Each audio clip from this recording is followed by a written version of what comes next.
Welcome back to Convos Unplugged. This is episode number 11.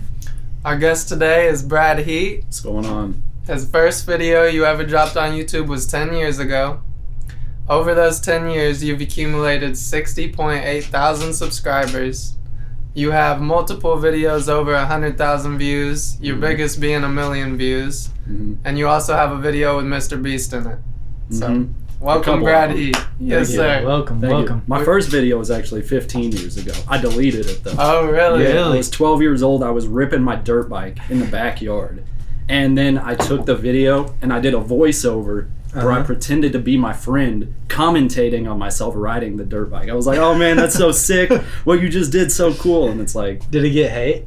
Oh, yeah. Is that why you deleted it? It got a lot. It was under Brad Heat, though? Yeah, it was on the Brad Heat channel, but it's just gone now. Right. Yeah, that doesn't exist. So 15 years ago. That's when you started? Yeah, me and my buddy Noah Schneiderman. I don't know if you know who he is. I've heard of that. We were making videos way back in the day, just like these weird skits. Where like just weird stuff that 12-year-olds would think of. Right. Yeah, a lot of that doesn't exist anymore, but my first real video, I guess what... Hold up, give me a second. Because that one 10 years ago was a Minecraft. You were playing Minecraft in school, is what it was. Yeah, that was in Mr. Fothery's class. He had me... Bro, that's when I started music, was Mr. Really? Fothery's multimedia class. You like Mr. Fothery? I love him. Yeah, he's a cool guy. Bro, he was my favorite, but I kind of did a little wrong towards the school, and I took a computer that I was supposed to pay for, so I don't think we're on the best of terms. You know, that's funny. Me and him aren't on the greatest of terms either. I made a video where I suggested he was in the Illuminati, and he found it, and after that, I don't know, he doesn't really talk to me now. Oh my God. That's hilarious. It's all love for Mr. Fothery, though. Right, Yeah. no, it is. He really was, like... He let me just go to that back room and make music. Yep. He was one of the amazing. first teachers that like looked at me and saw what I was capable of and said like, okay, forget school, focus on this. Right. So, Well, like, that I is so appreciate cool that. to hear that from you, because he really is the first person that looked at me and was like, yeah, you can do anything. And it's ironic because he got like the top 10 teacher in the world, and he went to Dubai for that. And it's like he went for a completely different reason, but this goes to show how good of a teacher he really was. It's crazy. All it takes is just that like one inspiration, because he's really the only teacher I ever had that was like, dude, just focus on what you want to do and do it. Right. And it's like, I don't know. I look at him as a big role model. Me too. So. Yeah, you've told me that story 1,000 times. Right, and it's true, yeah. So what made you first get into it? What was the initial spark that you wanted to make videos? Man, I liked watching videos. So like I really enjoyed watching stuff, and it just made sense. I was one of those weird kids that was like always doing fantasy stuff with my friends. So okay. it just made sense to kind of like turn this creativity into something. And I don't know, I see a lot of people starting nowadays, and they put out some like... One of my coworkers has started making YouTube videos, and I cannot bring myself to watch him. No disrespect if he sees this, but it's like, I'm glad that I got all my terrible stuff out of the way when I was like 12, 13, 14. Yeah. So I don't know. I don't think I could have the courage to start today. So I don't know. It's tough looking back and seeing some of those videos and seeing how cringe they actually are. Right. Because we've experienced that just in the last year. So it's like very minute in the whole scheme of things. But it's gonna just get worse and worse over time, I feel like. Right. Well, better and better. Well, yeah, better and better on that end, but worse and like more and more cringy on the back end. Yeah. Like we're gonna look at stuff we're making today and be like, yeah, that's a sign of progress. It is. That's a great way to look at it.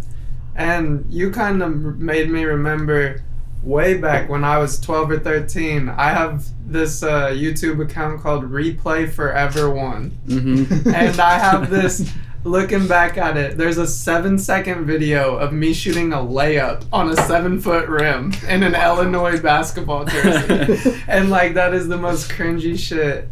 And my first song I ever posted was me singing in my kitchen at my old house, and it was like, if anyone could feel the feelings that I have, and it was so cringy, bro. I deleted it because people made fun of me. Bro, that makes me wonder, how long have you been doing music though? Because like I remember you from way back in the day, we would go to the rec center and we'd all just be playing basketball. It was like, were you doing music way back then as well? Was that like a passion or? It really did start with Mr. Fathery. Really? I mean, the recording music. My dad made music. He was like a rapper back in his day. He never really took it too serious, but he was MC Haji, is who he was. Yeah. And I always had a love for music. I think I did write songs and stuff, but once Mr. Fathery gave me the tools to record, so it was probably 16 when I really started making music. Okay. And then just over time, I realized how much I loved the process of making it. So I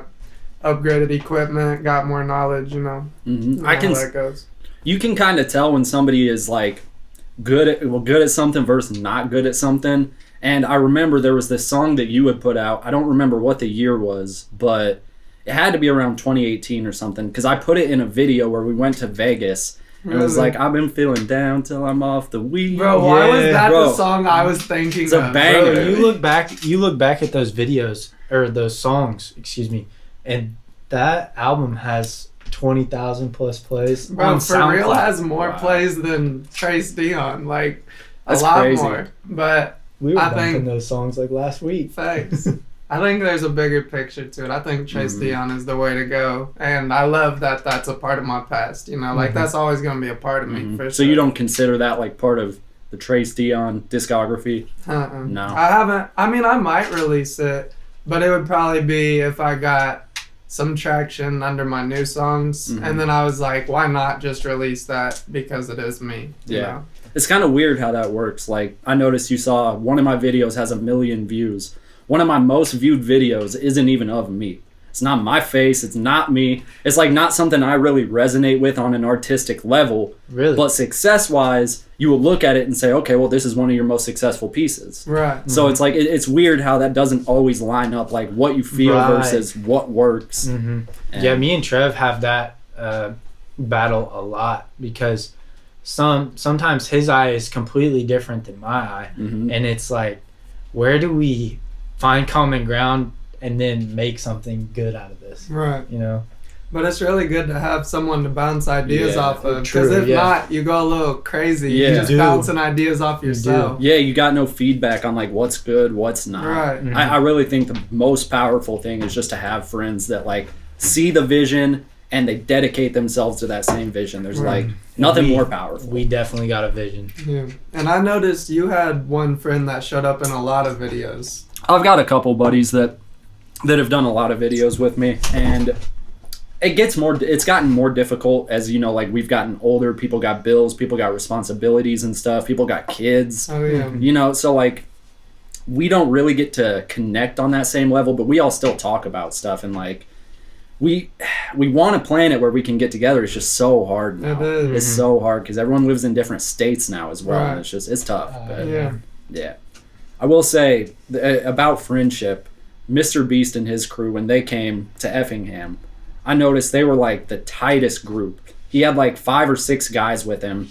It was just like all best friends. It wasn't like these business guys. It wasn't like his manager was one of his best friends as well. So I think that goes to show that there's a lot more power in trusting people than like getting the best person. Yes. Because you can make somebody the best person if they believe in you, and like if they have the same vision as you, you can make them a valuable tool. I love that. That's so true. And it's like, it's more so you guys just aligning your intentions, because everyone has their own intentions, their personal intentions, and it's like, what can we all individually be good at? And if you have that loyalty and trust, then it can go exponentially higher. Like, there's no doubt about that. Definitely. Definitely agree. Because that was one of the questions I was going to ask you. What was it like really meeting MrBeast and working with him? And that was honestly like what I was looking for. Dude, it was crazy. So I have filmed 2 videos with him. There was the one where he came to Effingham. And then for his 10 million video, he flew me and like 5 other people to North Carolina. And the difference from when he had 5 million and 10 million subscribers was like night and day. Really? 5 million, it was just him and his buddies that came to my house. They had they might have had 2 cameras, but it was like just this friends doing stuff.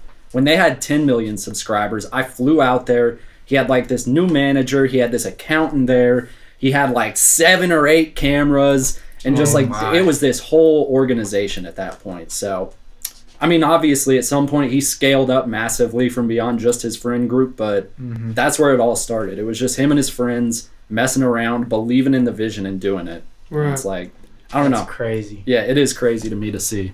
Now he's at what, 180 million? Yeah. Something like that. He posted a video like a week ago and it had over 200 million views when I looked at it. What was he doing? He was in a padded room. Confinement. Yeah, no phone, nothing. Mm-hmm.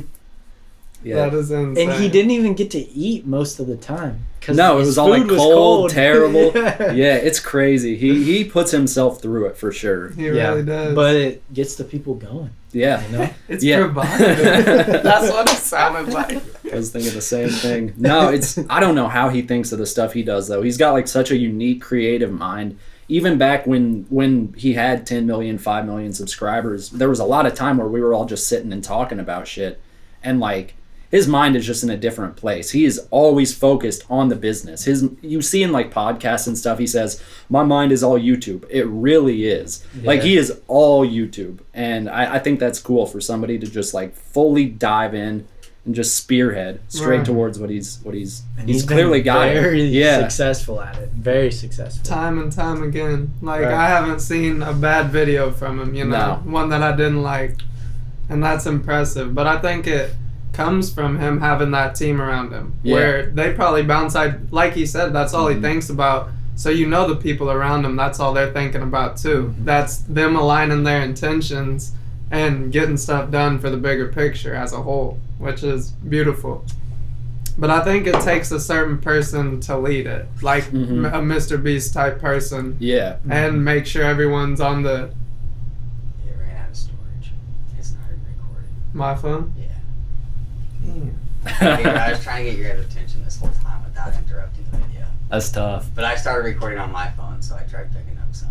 Oh, we're good then. I really don't think he's like a guy that's about the money, but at a certain point when your business is making millions of dollars a month, I think you kind of got to change the way you're going about things. Right, yeah. Because like he came to our house, I don't know how much he was making. It was at least tens of thousands a month. Whatever you had. But the difference was like, he had office spaces, warehouses, and all this stuff by the time I went out the second time. That's crazy. Yeah. Just to be in person like that.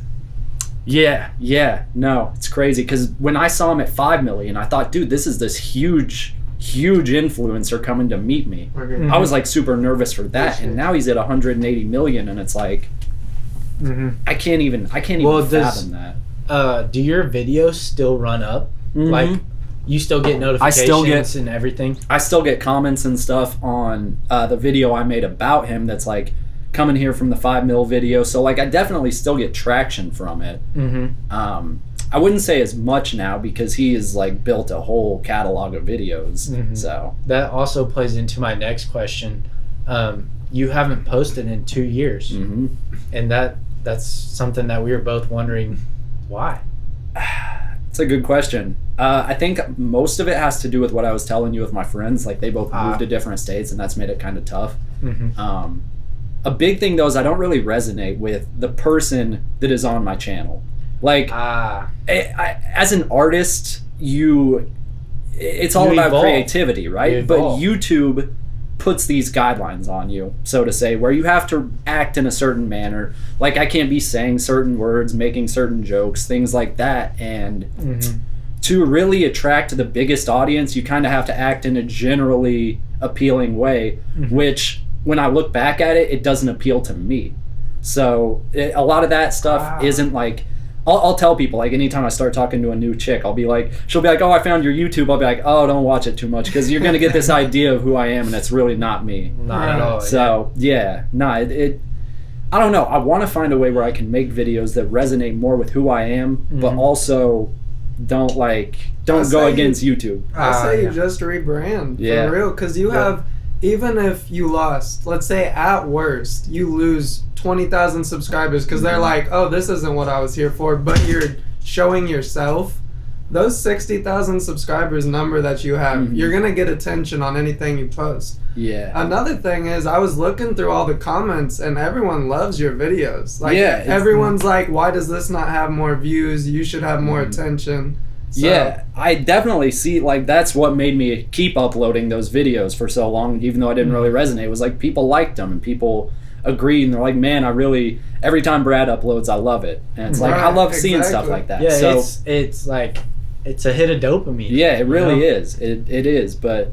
So what do you want to portray? What are you? I like being passionate? funny. I like comedy, but I think I like comedy, like stand-up sets and things like that. And if you guys, Tony, have you seen Kill Tony? I love Kill Tony. But if you guys have ever been to a stand-up set, it's not like YouTube appropriate. Really, simply put, I couldn't say the things that I want to say on that platform and like have an audience. Right. So, and on the flip side, I've thought about rebranding, but I've got 60,000 people who expect me to act in this way. So if I start acting in a different way, it's almost, in my mind, counterproductive, because 60,000 people will see it and then not click on it, and YouTube will see it as, oh, a lot of people saw this and didn't click on it, we're not going to push it to new people. Right. Because that's kind of the way the platform works, is your click-through rate is the biggest thing. If you've got a high click-through rate and a high average view duration, your video will get more views. YouTube will promote it to more people. So if I'm making new content and let's say 20,000 of the people don't like it, automatically I'm at like a 66% click-through rate max. But that's what I was saying. I think long term, you have to do what you're passionate about and what resonates with you. Like, let's look down 10 years down the line. If you keep doing videos for those 60,000 people just because you think they want a certain thing, any human alive is going to get burnt out. You know what I mean? If it's not something that truly makes you happy. How many times have we changed? Right. And I just feel like, I really do think you should make some that you're really, I mean, that's why you haven't posted for 2 years, you know? Yeah. But do you think it would be like more productive to start a new channel? I've with thought the about knowledge that you have? See, I've thought about that, and I've actually run like experiments where I've taken a video I've made and I put it on a brand new channel and it performed better. So there is like this thought in my head of, would I be more successful if I just totally rebranded, ditched that channel and started new? But that's such a hard thing to do. How do you give up what I've spent the last however many years working on? You still have the ownership of both of them. Yeah, and I could promote the other channel through it, I suppose. I don't know. That is a very good leeway into the next question, is what advice would you have for someone that wants to be a content creator but hasn't started yet? Because that's kind of the same lines. Yeah. If you're going to restart, what would you do first if you had 0 subscribers? Pretty much exactly what I've said. Just do what you want to do from the start. Yep. Forget trying to appeal to everybody, because there's, in the United States alone, there's 300 million people. So if you can get even 100,000 of them on board with what you're doing, you can make a living off that. And I think what's most important is making good content, obviously. A lot of people want to get content out, and they want to get it out so bad that they just start putting stuff out, and they're like, well, I'll figure it out along the way. Right. That Just only 'cause works they to an want extent. Yeah, we figured that out the hard way. That really only works to like a certain extent, because this is all your catalog. Like with music, everybody knows artists that put out a new song every week, and it's like, okay, half of them suck. I'm not going to listen to half of this crap. And it kind of overshadows the good stuff they put out. Like NBA Youngboy, in my opinion, I think he's got a lot of really good songs. I think he's also got some that are a little iffy. So it's like, I don't know. I think if you can really polish everything and like make every single video a standout and make it something you believe in, it's just a matter of time until it succeeds. Right. But that's just my take on it. So you think it would be a lot better to focus on the quality rather than the quantity? Yeah, well, especially in today's landscape, because the most important stuff is click-through rate, average view duration. If you've got... Watch time. Yeah. Watch time is the biggest thing on YouTube right now. Yeah, if you can get people with a good thumbnail to click, and then you can get them to stay through the video by making it entertaining, it doesn't matter if it's a minute, 5 minutes, 10 minutes, it's going to get more views. That is another thing I was wanting to ask you about. What do you think is, like, can you give us advice on thumbnails? I think we could get a lot better with our thumbnails, and I'm realizing how important it is, because that initial click, and then it's like the first part of the video, so that's everything. When I was looking at your thumbnails, they reminded me a lot of MrBeast. Yeah, I definitely have taken inspiration from him. I mean, he's somebody that I've been able to talk to about YouTube stuff a little bit over the years, not so much anymore, but like, he's given me advice. And the big thing with your thumbnail is like Mr. Fothery said back in, I think it was multimedia class, there's something called the rule of thirds, which human psychology, when you look at a picture, you look at anything, you look at it in thirds. So you want each third to kind of be distinctive and like stand out, like a face on this third, a face on this third, which something in the middle. We've done. Yeah. We did do that. And what you got to figure, when you're editing the picture, it's like this big, people view it, it's like this. So you really got to kind of, when you edit it, zoom out to that level so you can see like, okay, what is this person who has no idea who I am, what I'm about, what are they getting out of this? What do they see from this picture? And if I didn't know me, would I click on that? Yeah. That's crazy. Well, just that insight helps because I'm not thinking exactly, it's like a different way through that process, which is why I think we were lacking. I'm just looking at it like, oh, does this whole picture look good? But it's like, nah, does this capture your attention? Would you click on this? You know, there's deeper things to think about while you're doing that.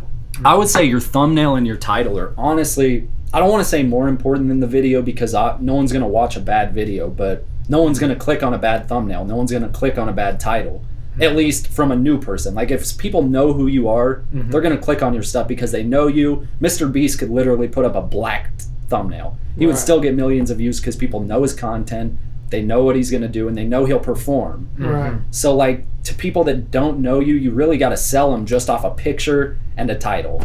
All right, give us a title for this podcast. Oh, man. It's called, so our podcast name is Convos Unplugged.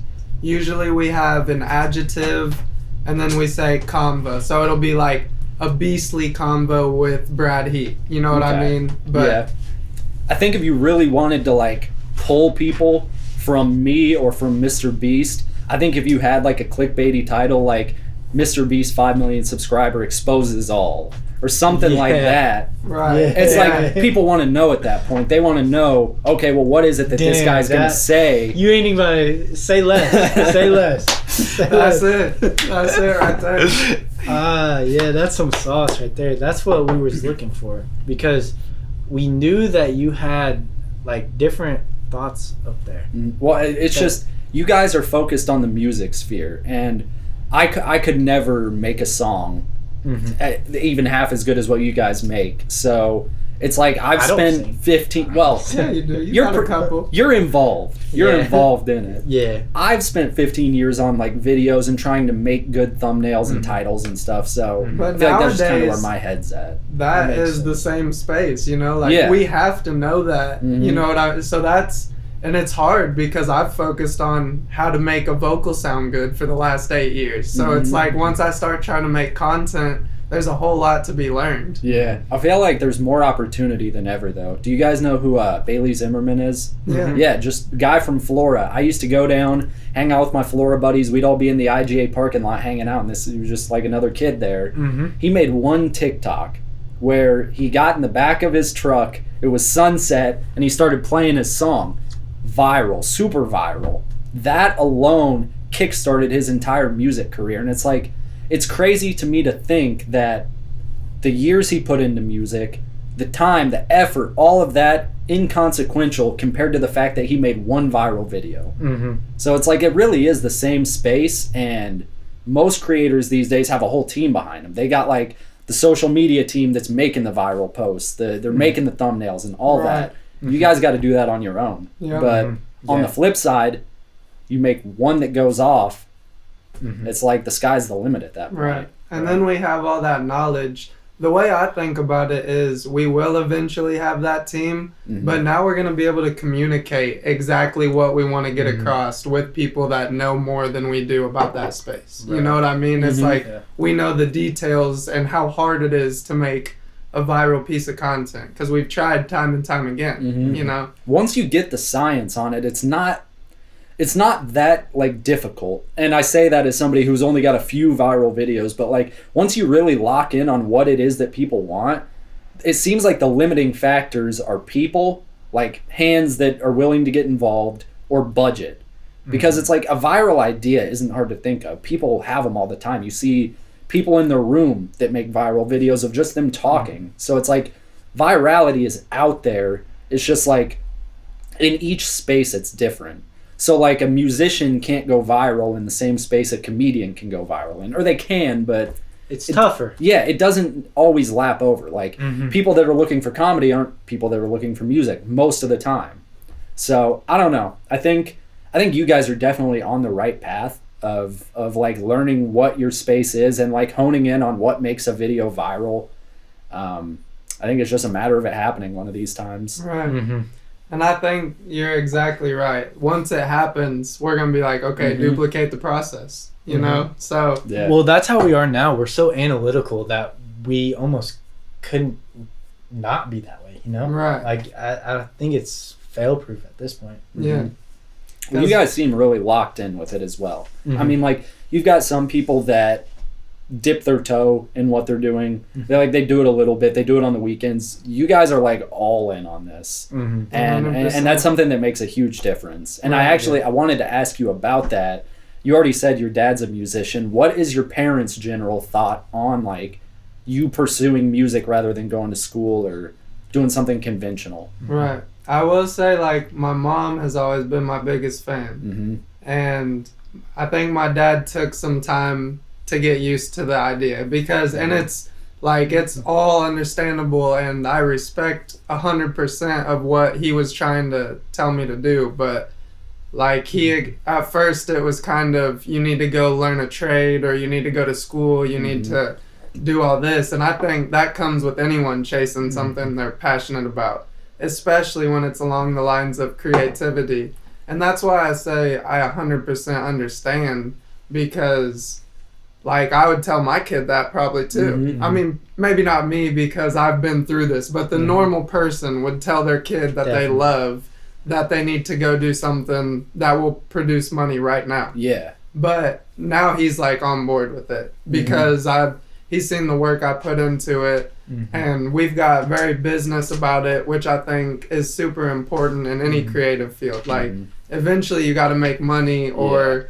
I mean, you don't have to, but it depends on what you want out of it. Well, and I've noticed that you guys are making money out of this now. You guys have turned into a full studio where you offer mixing and videos and all of that. And that's something I struggled with. I've always been this person that, like, if you're my friend, I'll go out on a limb for you and I won't care. So, like, my buddies would want me to film a video with them or for them or edit something. And it's like, yeah, I'll do that for free because you're my friend. Why would I not do that? Right. And I've realized over time, maybe I should be more professional about it. Maybe I should be more like, okay, I recognize my worth. Maybe I should charge you accordingly. You could monetize it. Yeah. Yeah. But for me, it's like, I've made a decent amount of money off YouTube. I make money doing other things. I also work a job. So it's like, I've never been too concerned with the actual aspect of making money off of the people around me, because I think, I don't know if it ties into my like Your my moral, feelings of self-worth almost, Yeah. because it's like, if I'm making something for myself, regardless of what the outcome is, it's for me, and as long as I'm happy with it, period. Once I start making something for somebody else, there's now like this expectation on the line of, okay, well, I like what I did, but are they going to like what I did? Are they going to see value in it? And so on and so forth. Yep. So, do you guys ever feel that way when, like, you have to make a song for somebody or you have to mix something and it's like, man, I feel good about it, but I don't know how they're going to feel about it. Yeah, definitely with video edits, that's how I feel all the time. Even sending stuff to Trev, even though I know he's going to reply, that's fire, I love it, like, let's post it right now. Some people, it's different because you do not know how they're going to react. And back to the how did our parents feel about the whole business aspect and us trying to... I think this mic has been slowly going down this whole time, I swear. Yeah. Alright, sorry, Cam. Just my parents, whenever I told them about what we had going on, the first thing they said was, oh, that's probably not going to work. Or they were very doubtful. And then one day I come back, oh, we made $20 from the studio today. Yeah. And then another day few months goes by. Oh, we made $100 from the studio today. And then 6 months later, like last month, we had a $2,000 day. And it's like, I just made $1,000 individually from the studio today. And it's like, that's been in a year time span. So whenever I like the progression of that made my parents realize what we actually have and what's happening. Right. But without those receipts, without the money, they were like, oh, that's not gonna work. See, with me, I started YouTube when I was like 12, but my first real viral video was September of 2016. It was back during that whole clown trend. You know how there was like clowns in the woods and all that stuff? I was explaining this today to my coworker. That was my first viral video and I capped to everybody around here because I said it was real, but I had my brother dress up in a clown suit and like break into my car. And I tased Which is what him. anyone else did. Yeah, nobody was really getting assaulted by clowns. I They were remember all that fake. video too, like in my brain, watching that multiple times with Kelsey Kiefer and She Evan. thought it was real, yeah. And you told I thought it everyone was real. Yeah, I thought because it was real because she thought it was real. here's the power of virality. If I got all these people from the hometown sharing it and thinking it's real, that's going to put legs under that video and make it go. So I'm not going to tell everyone, hey, it's fake. I think anybody with a logically functioning brain could have figured out it was fake, but I wasn't going to say dumbass.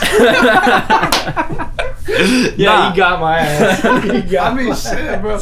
I'm pretty sure you got me. I don't have a very good memory of my past, but Well, I that really goes to don't. say, like, I went from making videos for 5 years, no money in it. That video made me $3,000. And so it was like, at that point, I didn't tell my parents about that or anything, so they were still, I was a kid, they weren't like pushing me off YouTube. But once MrBeast came to town and like did all his stuff, and I think they went and like checked him out and saw what he was about, they started to realize there is a level of legitimacy. You can really build a business on the internet if you're serious about it. Right. And now there's a little more pressure because I'm like 27, and I kind of have conversations with them where they're like, hey, you could go to a trade school and you could be making like 30 an hour, and it's like, that doesn't align with who I am. Right. I would truthfully, honest to God, I would rather work a dead-end job the rest of my life, die in an apartment, and pursue my dream the whole time than get like a secure job, retire when I'm 55, and wonder what if I had went for 1,000. it. Yeah. $1,000,000%. Yeah. Yeah, and like maybe there's a negative on it, like 27 years old, maybe I could have a wife, maybe I could have a kid, all that stuff. I don't really care. That doesn't like align with what I want to do. I want to make stuff that people enjoy, and that's just what I'm going to do. But maybe at 30, you could be a millionaire. Yep, exactly. There's so many people that have popped off on YouTube in their 30s, 40s, 50s. It's like 60s. Yeah. Yep. It never ends. As long as you're trying, you can make it one day. So I'm not too worried about that aspect of it, but Yeah. And I do think the part that comes with parents is just a kind of general idea of this type of person. Someone that loves you and cares about you and really wants the best for you. They come around whenever you prove that, because it's not normal for someone to do it over and over again not making money. Yeah. Like, that's not normal. People quit at that point. But once your parents or someone that loves you and wants the best for you sees that you ain't stopping, it's like, all right, I can get behind this because I see the dedication. Yep. JFL, 5th grade, 6th grade, 7th grade, 8th grade. I played all 4 years. We lost every single game, every year. I'm perfectly fine with working hard every day and not getting a result out of it. So it's like, I don't know. My mom, like you were saying, she's my biggest supporter. She would support me if I wanted to be a homeless dude in LA. Right. She'd be like, all right, just chase your dream, whatever. I'll pray. Exactly. So it's like, I get it. I get where their concerns come from, but at the same time, where is the concern? Because what is it you would rather see me doing? Maybe you want to see me making more money. I'm making a decent amount now. I'm fine. Maybe you want to see me more on a conventional path to success. That wouldn't make me happy. What's conventional in their brain, or like Right, that's where it comes from. Is it working out for them to be conventional? They gave up on their dreams, which is understandable. It's like you had a family, you realize you had people to provide for, but with us, it's like I got a daughter, but I'm working 2 jobs right now, and then coming home and making music and making content. It's like you can find time if you're truly passionate about it. And like you said, I'm gonna work these 2 dead-end jobs for the rest of my life as long as it allows me to keep creating music and doing what I love in my pastime. That's what's up. No quitting. Never. No. Never. What advice would you have for us who have been doing it for a little while? I don't think we've seen the growth we want to see yet. Like, what advice would you have for someone that's done it for a year and wants to see more success with it? Let me turn that around on you. What do you think your weakness is? What do you think, honestly, look at yourselves. What do you think you're not bad at, but what do you think you're not doing right? If there was something you could critique. Because I haven't looked at you guys' entire catalog in the same way that you have. Mm-hmm. So, I mean, certainly there's got to be something where you say, okay, well, if we spent more time on this aspect, or if we spent more time in this regard, maybe we would see a better benefit. I guess that's probably our weakness is we're stretching ourselves thin with our focus. We're trying to grow on TikTok. We're trying to grow on YouTube. And like with MrBeast, he's not trying to grow on TikTok, Instagram, Facebook. He's focused on YouTube. Well, he's growing on all of them. But that at this comes point, he's from got a him. whole team. Right. You know, But so at the beginning, he probably just made YouTube videos. at And the start, he Right. was all YouTube. He wasn't making Instagram shorts or TikTok Right. videos. Right. Yeah, that's a problem. We have like this big ecosystem of socials that we're trying to tackle all at once. Mhm. And not only that, different ideas that we're pursuing. We want to start working with businesses on podcast production, but I'm also trying to sing and grow my monthly listeners on Spotify. Mhm. Cam's growing his videographer page and his editing page. Like, we're trying to do all these things. Yeah. So I would say that's probably our weakness, is not knowing exactly what to go 100% on. Mm-hmm. That's tough. Man, advice. like, there's no Y'all are fucked. Yeah, you guys are hoes. Nah. Honestly, no. I think like what you're doing right now is the right thing. I mean, you are. I would say try and tackle it from every aspect because you just need one thing to blow up on one avenue, and then you've got a path. So it's like, That's the thing. They're all starting to kind of go. yeah, like- and I think guess- you guys are seeing more progress than you maybe realize, or like, okay, from the age I was 12 until I can't do the math, September of 2018, I had 1,000. I made 1,000 subscribers in that whole time. So, damn. and like, it's not like I didn't have people supporting me. I did. I had like No, people that checking just- in saying like, this is good, but I didn't get a big audience or big until that point, until I had that one thing blow up. And that's, it's kind of the landscape we're in today. It's like, there's so much stuff out there. You really have to kind of get lucky and blow up to get that, to get put in the audience that you think you deserve. And so I would say just keep doing what you're doing. Focus on making good thumbnails, titles. If you're making a 15-second video, make sure the whole thing's perfect.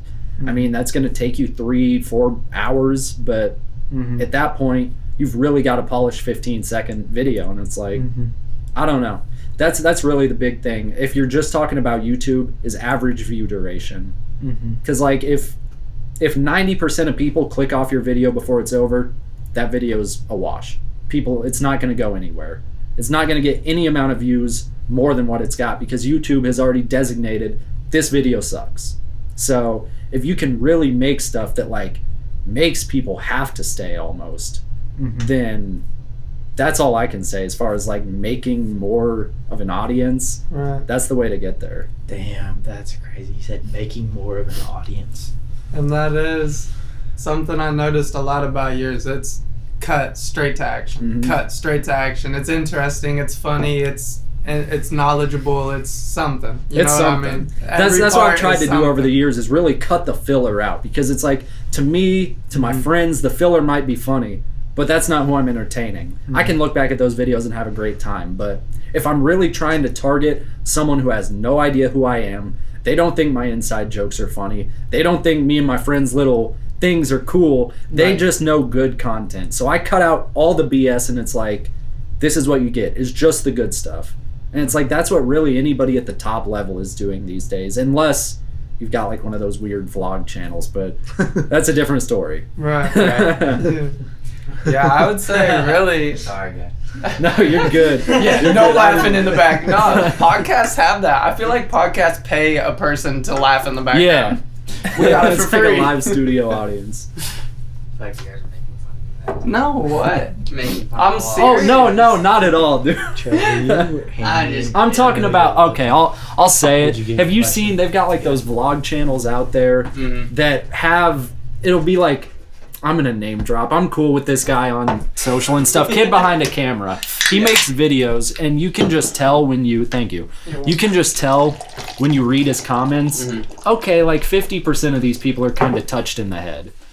So like, really, if you're trying to appeal to that audience, That was the most vlogs are fine. respectful way I've ever heard that That's put. what Kind of touched in the head.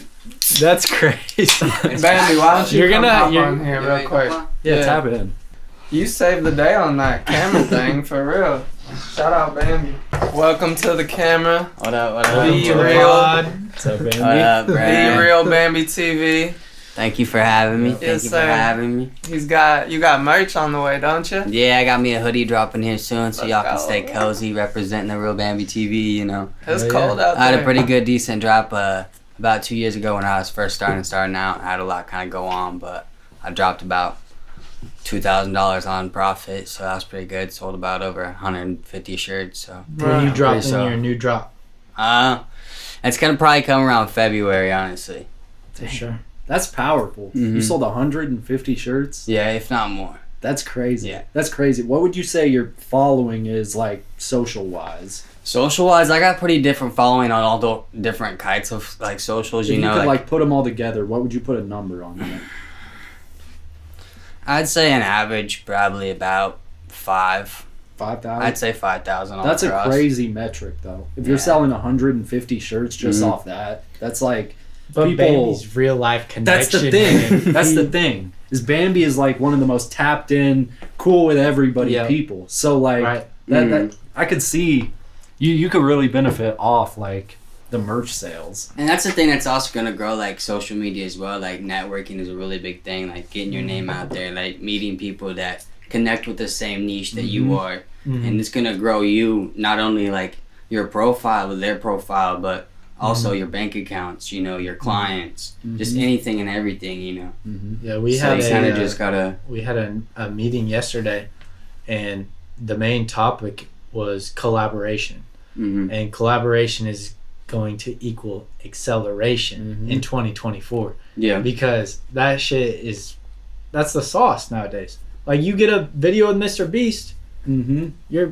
that propels you in front Yeah, of you get a whole channel everybody out of in it. line. Yeah. Mhm. You know, And you it's could. crazy to think about. And now that you can say that you actually worked with somebody like that, so then Mhm. if you could push that to somebody else and be like, hey, I've worked with this person, so I can bounce off what you learned from him as well. I think that's the biggest thing. Yeah. When I went out and filmed with him, I feel like I took a lot from it because before that, me and my friends were just making videos, vlog style. We'd be running around with the camera.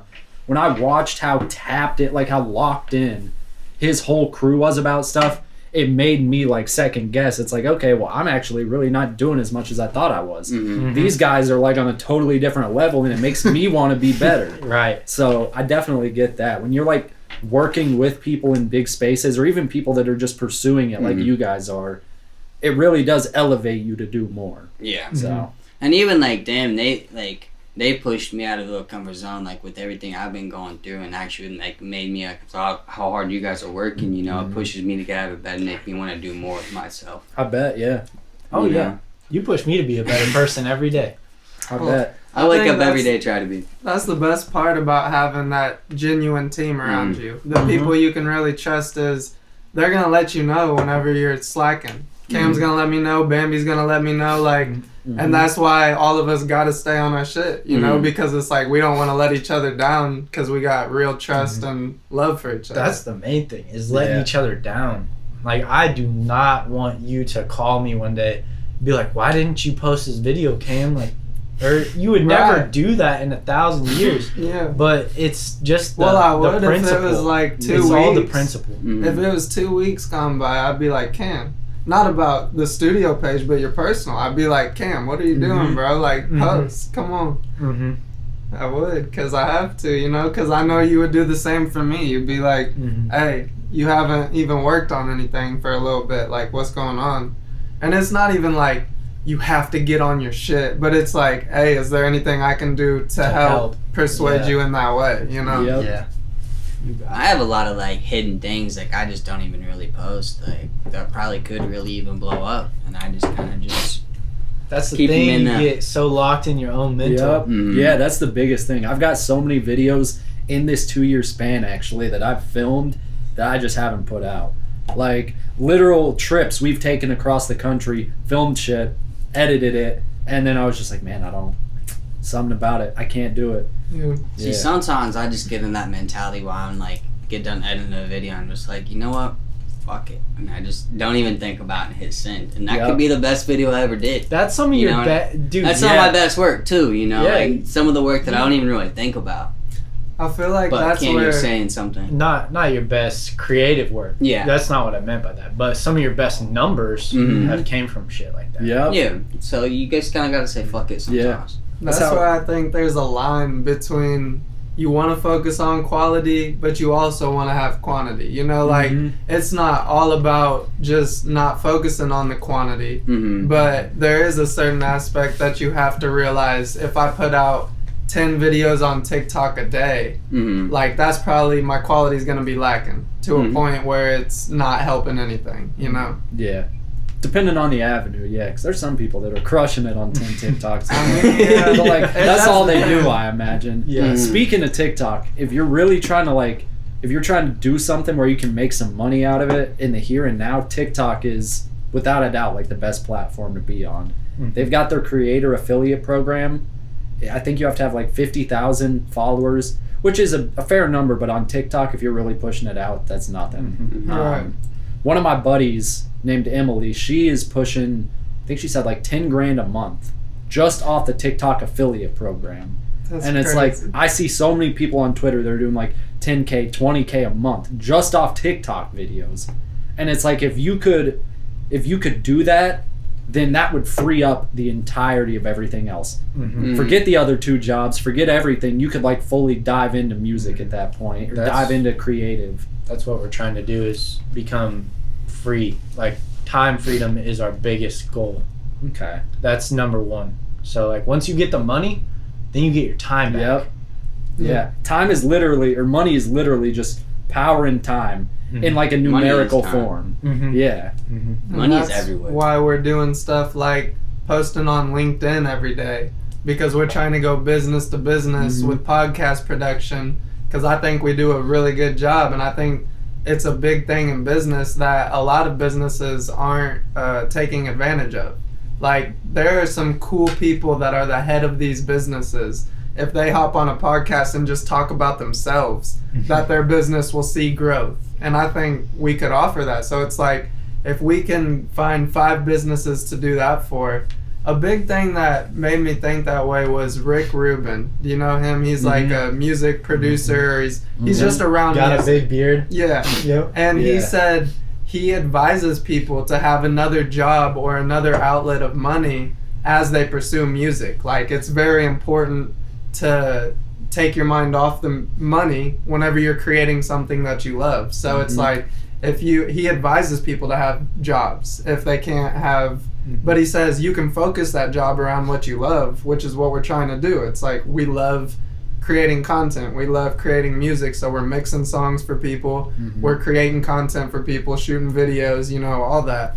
And I think once we get our time freedom back, that's just when everything opens up and it goes all the way up. It's like the hockey stick thing. You ever heard of that analogy?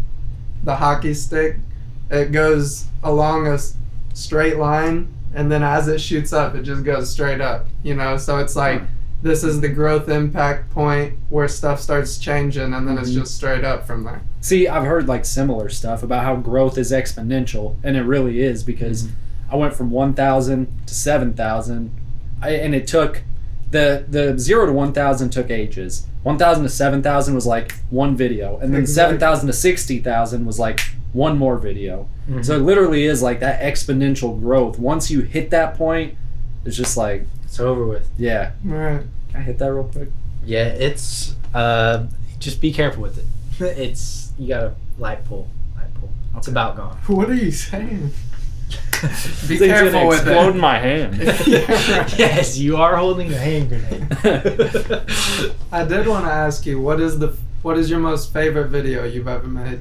Oh, my favorite? Like your personal favorite, no numbers. It could be your least viewed thing. What's It's your got to be favorite? the U-Haul series. Me and my buddies had this era where we were going through like a Jackass type vibe feeling. It was like we wanted to do some crazy stuff. I've We been there. rented a I've been there, 20-foot yeah. U-Haul and we covered the bottom in plastic, got like dish soap, water, turned it into a slip and slide, and had someone just drive this thing around like a madman. My buddy still has to go to the chiropractor He to was this saying day. that in the Tesla Yeah. video. He still has to go to the chiropractor from that. And it's like, I get it. He doesn't want to do those videos anymore. I think they're incredible. And I think the retention, I think the comments on them are amazing. Well, if you need a guy, know a guy. Anytime, dude. I know where to get a U-Haul. I'm kidding, bro. My YouTube doesn't promote them in the way I would like because it's a very dangerous thing. I'm fairly certain they're age-restricted videos. But if we're just going off like what I enjoyed the most and what I think is like a really cool piece of work, it's probably those. Like, I think my video where we went to Vegas, ate a burger, and then literally just flew back home, I think something like that is a cool video, and I think it's really well polished. But the U-Haul videos are like, I love that. I love that Jackass type feeling that they had, and it was like, there was actual danger involved, so something about it. That slip and slide U-Haul video is one of your most viewed. I think Yeah. it was 185,000 views on it, Something like that, Yeah. yeah. which is crazy that that's one of the ones you love the most. Yeah. It's like, you should do some more shit like that. I've tried to get my friends in that U-Haul, dude. Hey, hit us up. We're down to slip and we slide. got a whole team. We You can tell us. definitely You get tell it us what it takes to grow on YouTube, and we will go. I've got slip and ideas, dude. slide I've got in a ideas. I want to U-Haul. get it. Maybe I shouldn't say it on the pod, but I've got a U-Haul. I want to fill it with like, like ball pits, like they got at Chuck E. Cheese. I Right. want to turn it into like a big ass ball pit. Do a slip and slide on the ground. Same concept, Let's do it. essentially. Let's do it. Let's do I'm it. down. I'm down. Let's get it. I will say, I want to say the risk for traumatic brain injury is there. Your lyrics might not be as good afterwards. We're wearing Or better. helmets. Or better, yeah. I mean, I We're feel wearing like helmets. wearing helmets and elbow Bike pads. hat, knee bike Yeah. helmet. Bambi's got all the gear for skating. Oh, yeah, I got you. What was your most difficult video to film? Probably the one where I said Jake Paul 50,000 I times. saw that. Yeah. I thought it was 10,000. It's 50,000. 50. Yeah. How long was that video? 9.5 No, I mean hours. like real It's like 9.5 Well, he hours. probably The didn't video cut it. itself He is said it. real time. Oh, okay. It's just the whole thing. Yeah. You didn't speed it up or anything. No. And like, it's got a fair amount of views on it. That was hellish. I literally sat in my room from the moment I like woke up till I was done, just saying Jake Paul, Jake Right. Paul, Jake Paul. Jake I Paul. mean, 9 hours, bro. That's a whole like shift plus an hour at work. Yeah. Long Like, day. that is crazy. It was tough. And I had like people coming in and supporting. It's like that helped for sure. You were doing it live. Yeah, I did it as a live stream. Gotcha. And then like, cause I wasn't just gonna sit in a room by myself. and Right, do that makes sense. Yeah. So you have tried out live stuff before? Yeah, I've done a lot of live streams. I've done like Twitch, and I do Kick every once in a while still. Because I but- feel like you got a great personality for live. Like, yeah, I you love rip- doing live. Right. My big thing is, right now I'm censoring myself a fair bit. I don't censor myself as much when I'm like doing a live Well, stream. Kick has no sense. Exactly. I got banned from Twitch. I'm on Kick now, and it's a fun time. I enjoy it. I feel like people like the live streams as well, but I don't have the same like audience. Maybe if I promoted it, I would. I've wanted to do live streams on my channel, but I've just never. We were gonna ask you I've if never you wanted to committed go to it. live for this pod. That would be dope. That would have been cool. Dude, next time, next pod. Because we definitely having you back on. I feel like we could probably talk for 10 hours Yeah, we could straight. just talk about random shit. I Right. mean, it's like we're all in the same general space of like wanting to make something work on the internet. Period. There's not a lot of people, especially in this area, that have that same vision. So Right. Mm-hmm. So that's the thing that like got like it didn't even really like what got me with my brand wasn't even like growing on like YouTube or anything like that. A lot of people just kind of told me to start posting videos, but I just naturally like kind of started realizing I was kind of good at it, you know, and then I kind of looked at all my friends and everything else that was going on, and you just kind of and I just want to like post something that whenever we're 60, 65, you know, retired and sitting in our house or something, you can just go back pull and it for your kids, your grandkids. Yeah, or something. And I feel like that's what all we kind of have going for us too, you know, back with you, your music. Even like I see videos of Sienna vibing out to your music, like eventually maybe she'll be in the studio making her own music and stuff. She's on the album. She's on my album releasing on February 22nd. Okay. That's awesome. She's got a That'd whole be good. song. That'd be good. See, keep it in the family. It was like her second time ever recording, and I didn't have any intention of making it an actual song to post or anything, but we're sitting there and I wanted her to get used to recording because like, and I mean, if she told me she didn't want to, I wouldn't be like, get on the mic, but I would like her to want to sing, and she loves it, and it was a great time. It's like, bro, the song makes me cry, like every time I listen to it. I love it. I'm getting choked up now. What are the odds we can listen to it after the pod? 100%. Okay. Oh, 100%. Snippet. Yeah, definitely. She was on the last album too, right? Or EP? She was on the cover art, but she wasn't she? Oh wait, this is Sienna's interlude. That's on the next one. It hasn't dropped yet. Okay, see, this is what happens when you're in the studio. You get released and unreleased mixed up. Yeah, it's like which one's out. Yeah. So I want to ask you guys, do you ever feel like you're just like, I don't mean to be like egotistical, but do you ever feel like you're different from the average person? Absolutely. I mean, I was put on this. I will just say this from an outside perspective towards you three. I've always thought you were a character. I've always thought you were a character, and I've always thought you were a character. And then there's like 95% of people in the planet that are just like, not brain dead, but like just very cookie cutter individuals. NPCs. Yes, exactly. Yep, NPCs, right. AI people. And it's like, I don't know, man. I always feel like people like us that are maybe a little bit odd, like a little bit different. We've always kind of did our own thing, been very loud people. And it makes sense that we would naturally find ourselves in a space where we're pursuing, it's sort of egotistical, we're pursuing our own gain of like becoming this creative, not idol, but a figure. We all want to be a figure at the end of the day. So, but I almost disagree, because our main goal is not for our personal image, but our image as a team.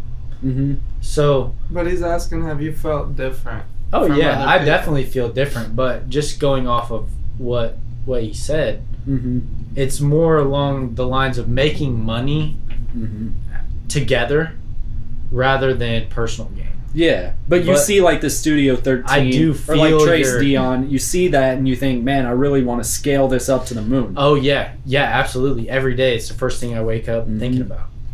And I just feel like most people don't have that. They don't have like a desire to honestly, build themselves like that. At this point, it's more like a negative thought that I'm different. You know, it's not like, oh, I'm better, but it's like, why can't I just fucking go get a 9-to-5 job and be happy? Why can't I be happy? Yeah. Like, why can't I just be satisfied with going and working to pay the bills and have food in my fridge? Like, why can't I?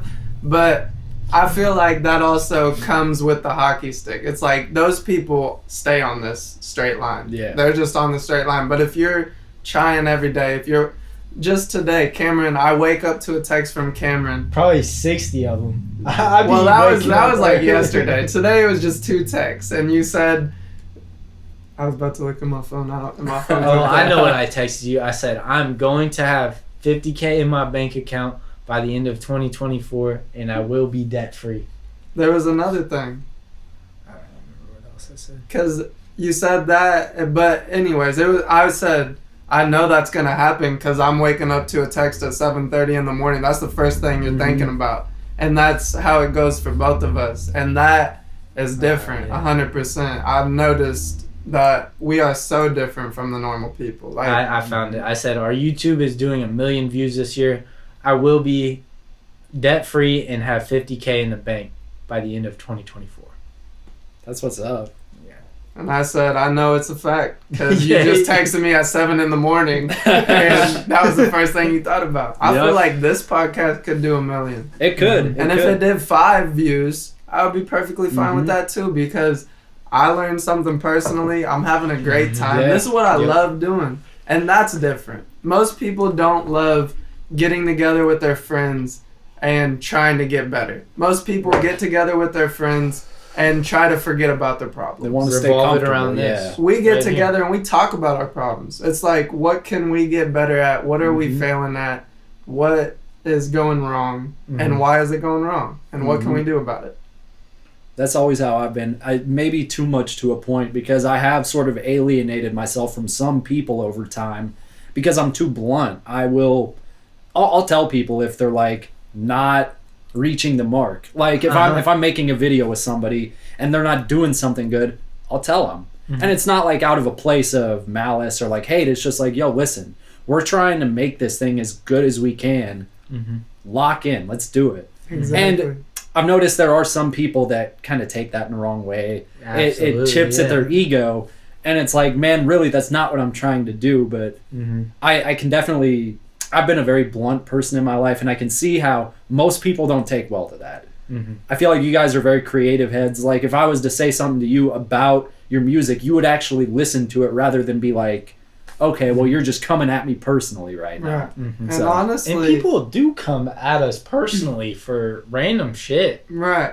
Well, that's just haters that don't have anything better to There's do. a whole lot of hate that comes Yeah. with this shit. You But- put yourself on the internet, you're gonna get that. Right. Yeah. But there is that little part, even if someone that I know wants the best for me is telling me, there's that little part of me that's like, what the fuck are they talking about? You Yeah. know what I mean? Yeah. There is that little, but that is something I truly, anytime it arises, it's like, what can I do to make myself not like that? I know that's not good for anything. I know I'm taking this the wrong way. You know what I mean? And but it's a battle because you got to have pride in yourself. Mhm. Like everyone has Facts. pride in There's a themselves. very so- fine line. but yeah, it's like there's a fine line between pride and arrogance, you know? For And sure. I try so hard not to be arrogant, and I know I fail a lot. I know I do. It's tough not to come off as arrogant though when you're Fully. putting in so Yeah. much more work than these people. You're Right. doing so much more in this field. So how can they really speak on your progress? Like, not to be egotistical, but if I've made videos since I was 12, how can this person who is 12 tell me what's wrong? How Right. can you tell me what's wrong with what I'm doing? I've been doing it since you were born. Right. But at the same time, I do try and like look at it and be like, all right, well, this is a random person who doesn't know me. They have a perspective. Why do they feel this way? Right. Are they a hater or is there some credibility to it? Because that is the two options. There's some Yeah. people I go to and I look in their profile. I stop looking at people's profiles because most of the time I go and they have 0 videos posted. And 10 it's like, followers. right. And it's like, you are literally commenting this, projecting that you're scared to do it, you know? Mhm. And it's the same thing. I went to a profile and seen Fortnite clips and a 12-year-old voice in my ears, and I'm like, this is Yeah. who's telling me I suck at music, that I've been literally doing this, like you said, longer than you were alive. But So on the other hand, we've had people that have 100,000, 200,000 followers comment on our video and be like, this is the worst podcast clip or whatever that I've ever seen on the internet. And it's like, we just reply with love, Yeah. you know? You just Yeah. kill them with kindness. You'll never find somebody truly successful saying stuff like that, though. Like, I've never had somebody hate on my stuff and then like went and looked and been like, oh wow, they're actually doing really good, making a lot of Right. money, Mhm. really succeeding in this field that they're telling me I'm bad at. Right, yeah. I've that was never the seen thing. that once, That but I was- have gotten love from people that are succeeding, and I think it's more of like a mentality thing. Like Mhm. Drake has a line that something about responding to the hate, and it's probably just somebody that's underage, that's alone and afraid, and it's like, Mhm. that's kind of real. If I look back to the times I've been a hater on the internet, because I have, I was a kid, Yeah. I was probably angry at something, Uneducated. and it was never actually the person that I was mad at. It was Right. like my own Right. projection. and that's what I mean projecting. It's Mhm. like these people are scared to post a video at all, so they're gonna say Yep. this sucks, even though their Yeah. first one would be a million times worse if Yep. they actually tried, but Mhm. they don't because Exactly. they're scared. Yeah, back to that big TikTok account that commented on one of our videos. Yeah, you heard that? That commented on one of our videos. I go and look at his profile before I make a comment back because my initial thought is, oh, this is just a random kid. And then I go and look and I see he has 200, 300,000 followers. And then I go back to our video. I said something along the lines of, you wouldn't think that someone with your following would hate on another creator. And His he never following replied. was probably fake. Was this on TikTok? 200,000 on TikTok is like, I don't mean to downplay, but that's really like nothing. Right. Actually.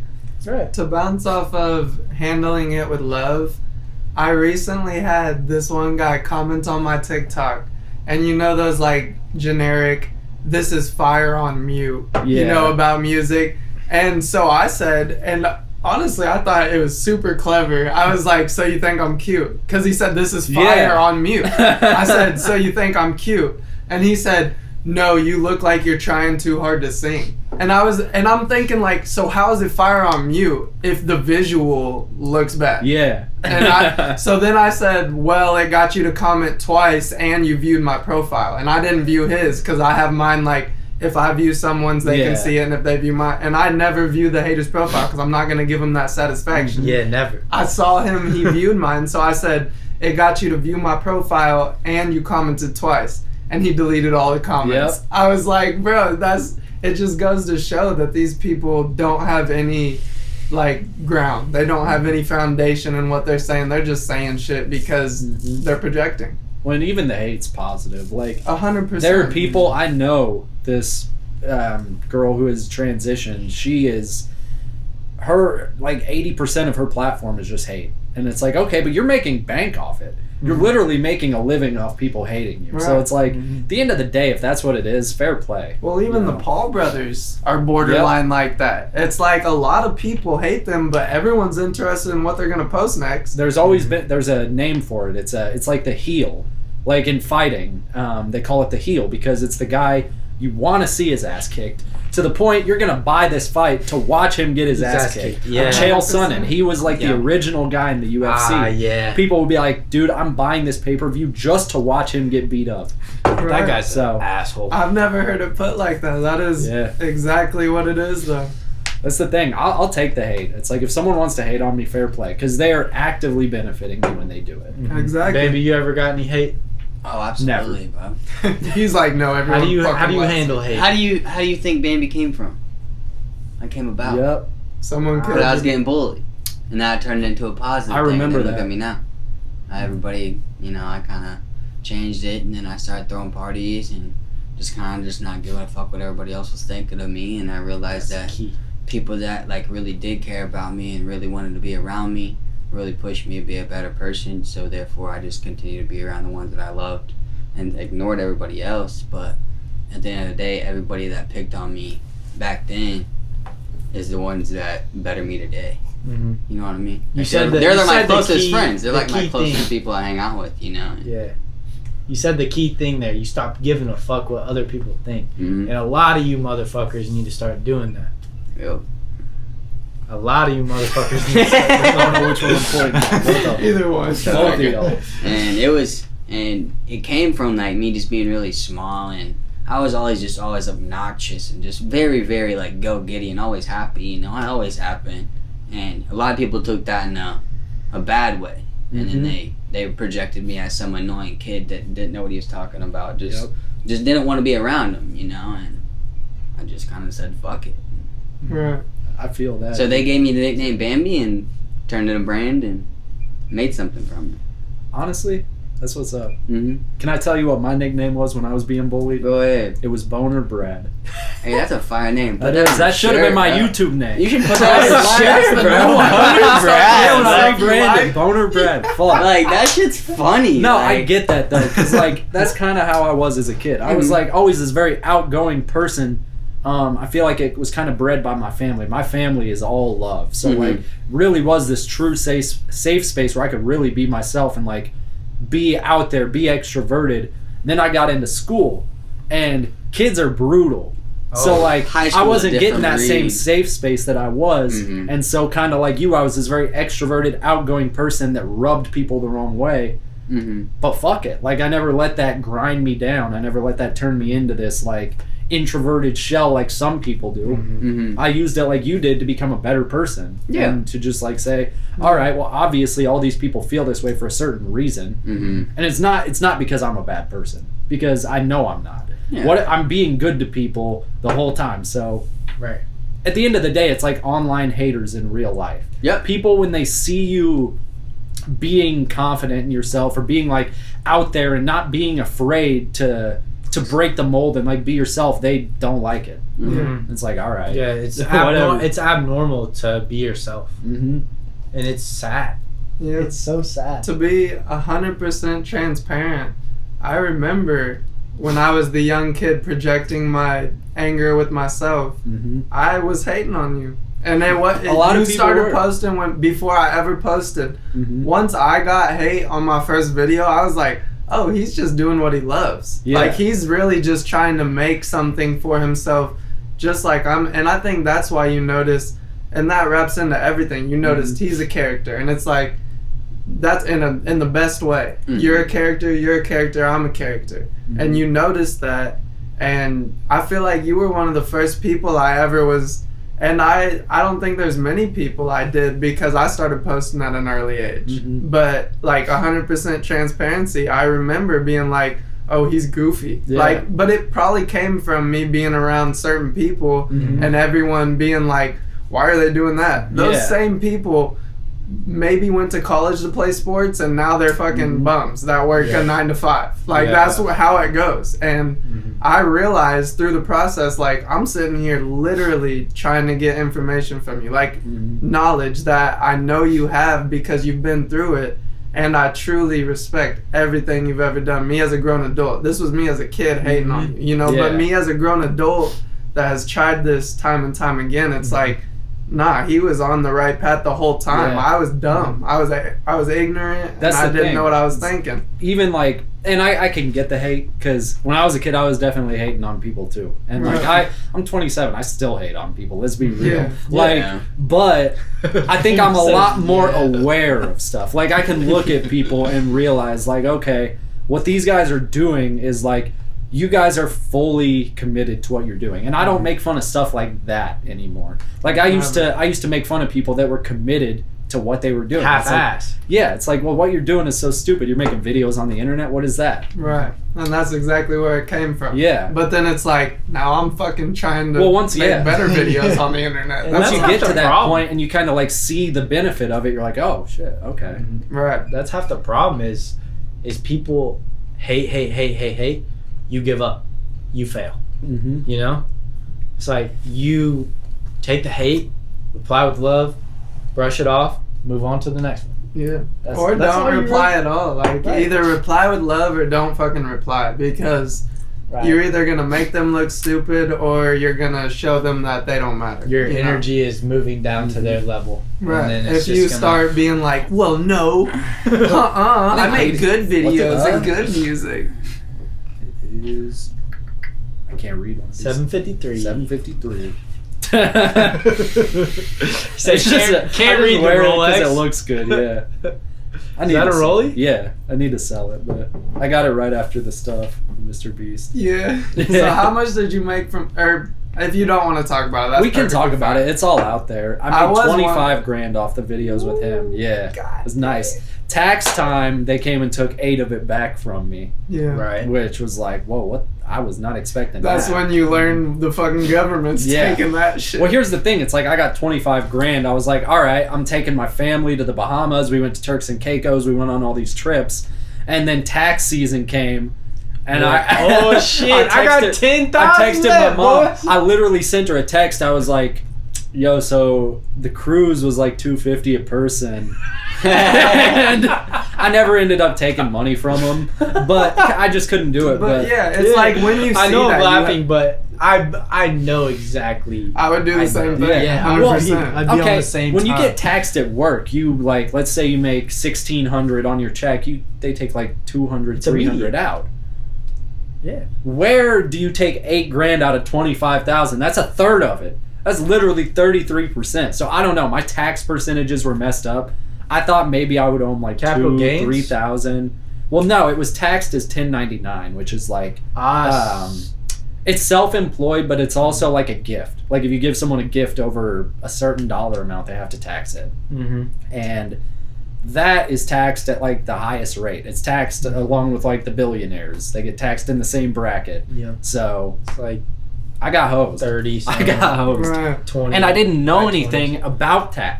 about taxes back then. Like, if I had known what I know now, I could have taken the flights to Vegas, the flights to Salt Lake, the flights to LA.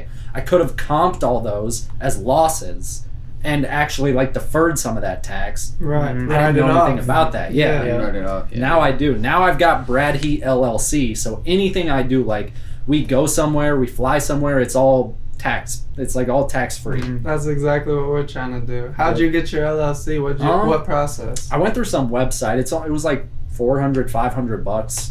And See, Taylor Brands. That's what it's called, right? Yeah, Taylor Brands. I think we're gonna use Taylor Brands, and it's $325. I went through, I think it was Zen Business, and everything's free. They only charge you for the filing fees.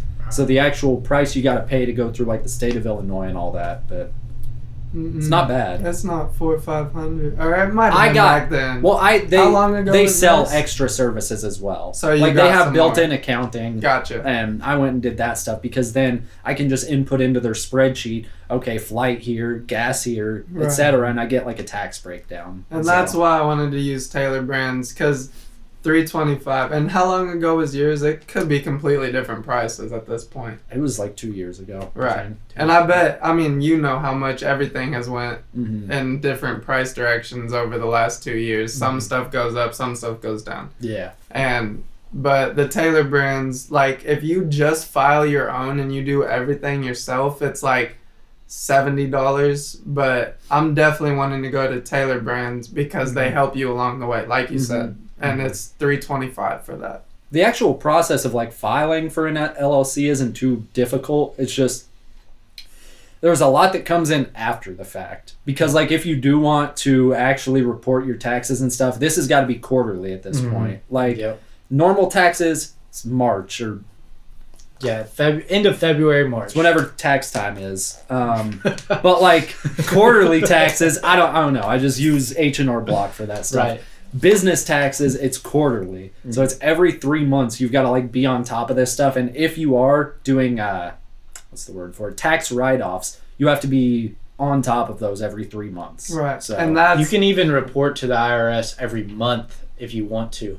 and that's like my family owns the Leisure Times Pools and Spas business. And I know for a fact my grandma would get on someone's ass if they didn't bring a receipt. And it's because of that. Yeah. Because you have to prove it. Yep. They keep files back to 10 years. Yeah. Because the IRS can come up to 10 years. So they have boxes full in this loft in the warehouse back to 10 years of everything we've ever done, you know? And it's like, you have to take it that serious when you're doing write-offs, because if you don't and they come for you, you can lose a whole lot of money.